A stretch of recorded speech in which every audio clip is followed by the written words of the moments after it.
नमस्कार। S place में आपका स्वागत है, जहां हम फिल्मों से जुड़ी सभी चीजों के बारे में बात करते हैं। आज हम गॉडजिला -1 की पूरी फिल्म की कहानी बताने जा रहे हैं। यह एक नई फिल्म है जो गॉडजिला की उत्पत्ति और द्वितीय विश्व युद्ध के बाद जापान के साथ उसकी पहली मुठभेड़ की फिर से कल्पना करती है। फिल्म में रयोनोसुके कामिकी ने कोइची शिकिशिमा की भूमिका निभाई है, जो एक पूर्व कामिकेज पायलट है जो राक्षस के तांडव में अपने प्रियजनों को खोने के बाद गॉडजिला को मारने के लिए जुनूनी हो जाता है।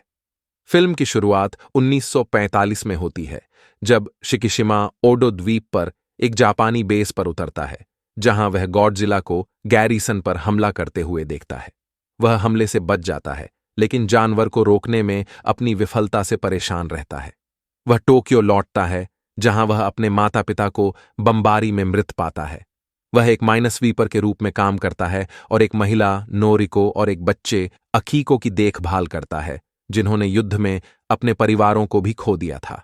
इस बीच गॉडजिला बिकनी एटोल में अमेरिकी परमाणु परीक्षणों से उत्परिवर्तित हो गया है और जापान की ओर बढ़ रहा है। अमेरिका कोई मदद नहीं देता और जापानी सरकार जनता को अंधेरे में रखती है। 1947 में शिकिशिमा और उसके माइनस्वीपर दल को गॉडजिला के जापान के दृष्टिकोण को रोकने का काम सौंपा गया था। वे गॉडजिला को एक खदान से घायल करने में सफल हो जाते हैं, लेकिन वह जल्दी ही ठीक हो जाता है। क्रूजर ताकाओ फिर गॉडजिला का सामना करता है, लेकिन उसकी हीट किरण से नष्ट हो जाता है। शिकिशिमा ने नोरिको के सामने गॉडजिला के साथ अपनी मुठभेड़ के बारे में कबूल किया। इसके तुरंत बाद गॉडजिला जापान में उतरता है और गिंजा पर हमला करता है, जहां नोरिको काम करता है। वह प्रारंभिक हमले से बच जाती है और शिकिशिमा के साथ फिर से जुड़ जाती है, लेकिन गॉडजिला की हीट रे के विस्फोट में फंस जाती है, जिससे हजारों लोग मारे जाते हैं। शिकिशिमा का मानना है कि नोरिको मर चुका है और बदला लेने की कसम खाता है। माइनस्वीपर के चालक दल में से एक केनजी नोडा गॉडजिला को सागामी खाड़ी में ले जाकर और फ्रियोनन टैंकों के साथ डुबोकर मारने की योजना के साथ आता है। यदि वह विफल रहता है तो गॉडजिला को वापस आने के लिए मजबूर करने और विस्फोटक डीकम्प्रेशन द्वारा उसे मारने के लिए गुब्बारों का उपयोग किया जाएगा। नोडा ने योजना के लिए निहत्थे विध्वंसकों के दल में नौसेना के दिग्गजों की भर्ती की। शिकिशिमा योजना में शामिल हो जाती है और ओडो द्वीप हमले में बच गए मैकेनिक ताचिबाना से एक लड़ाकू विमान को ठीक करने के लिए कहती है। उसका इरादा विमान को गॉडजिला के मुंह में उड़ाने और उसमें मौजूद विस्फोटकों को विस्फोट से उड़ाने का था। वह अकीको को अपने पड़ोसी सुमिको के पास छोड़ देता है। गॉडजिला फिर से सामने आता है और शिकिशिमा उसे विध्वंसकों द्वारा बिछाए गए जाल की ओर ले जाता है। गॉडजिला डूबने और बढ़ने से बचता है और जहाजों पर अपनी गर्मी की किरण छोड़ने की तैयारी करता है। शिकिशिमा ने खुद को बलिदान कर दिया और विमान को गॉडजिला के मुंह में गिरा दिया, जिससे उसका सिर और शरीर नष्ट हो गया। शिकिशिमा के बाहर निकलने और सुरक्षा के लिए पैराशूट से उतरने पर चालक दल जश्न मनाता है, क्योंकि उसने अपने अपराध बोध पर काबू पा लिया है और जीने का फैसला किया है। शिकिशिमा एक अस्पताल का दौरा करता है, जहां उसे नोरिको मिलता है, जो जीवित है लेकिन विकिरण बीमारी से पीड़ित है। इस बीच गॉडजिला के मांस का एक टुकड़ा समुद्र में डूब जाता है और संभावित अगली खड़ी की ओर इशारा करते हुए पुनर्जीवित होने लगता है। गॉडजिला -1 2023 की जापानी काइजू फिल्म है, जिसका निर्देशन, लेखन और दृश्य प्रभाव ताकाशी यामाजाकी ने किया है। यह गॉडजिला फ्रेंचाइजी की 27वीं और रीवा युग की 5वीं फिल्म है। फिल्म युद्ध के बाद के जापान पर आधारित है, जहां एक नया संकट एक विशाल राक्षस के रूप में उभरता है, जो परमाणु बम की भयानक शक्ति में बपतिस्मा लेता है। फिल्म गॉडजिला को देश को नष्ट करने से रोकने के लिए एक जीवित कामिकेज पायलट के नेतृत्व में दिग्गजों के एक समूह के प्रयासों का अनुसरण करती है। यह फिल्म मूल 1954 गॉडजिला फिल्म को एक श्रद्धांजलि है, साथ ही द्वितीय विश्व युद्ध के बाद जापान के सामाजिक और राजनीतिक मुद्दों पर एक टिप्पणी है। फिल्म अपराधबोध, आघात, राष्ट्रवाद और परमाणु हथियार जैसे विषयों की पड़ताल करती है।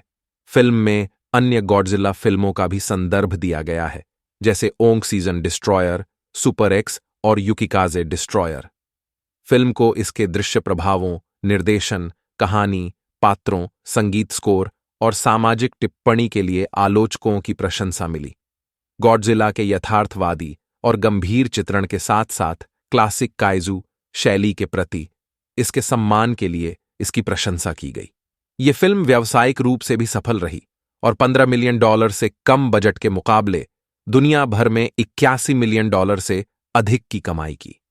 इसे व्यापक रूप से अब तक की सर्वश्रेष्ठ गॉडजिला फिल्मों में से एक और 2023 की सर्वश्रेष्ठ जापानी फिल्मों में से एक माना जाता है। गॉडजिला -1 काइजू सिनेमा की एक उत्कृष्ट कृति है और मूल गॉडजिला फिल्म का एक योग्य उत्तराधिकारी है।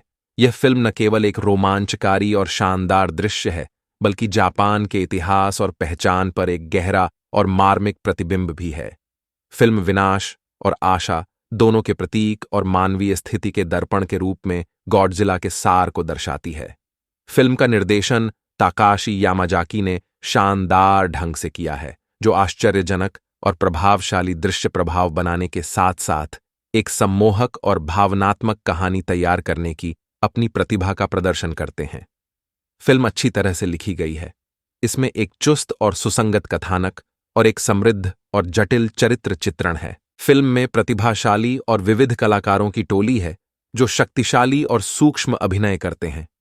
फिल्म को नाओकी सातो के प्रेतवाधित और सुंदर संगीत स्कोर द्वारा भी बढ़ाया गया है, जो एक उपयुक्त और यादगार साउंडट्रैक बनाने के लिए पारंपरिक और आधुनिक तत्वों का मिश्रण करता है। गॉडजिला, काइजू या जापानी सिनेमा के किसी भी प्रशंसक के लिए यह फिल्म अवश्य देखी जानी चाहिए। यह फिल्म एक रिब्यूट का एक दुर्लभ उदाहरण है, जो अपने मूल से आगे निकल जाती है, और एक ऐसी फिल्म जो अपनी शैली को पार करती है और एक सिनेमाई मील का पत्थर बन जाती है। गॉडजिला -1 न केवल एक बेहतरीन फिल्म है, बल्कि कला का एक बेहतरीन नमूना भी है। मैं इसे 10 में से 10 रेटिंग देता हूं।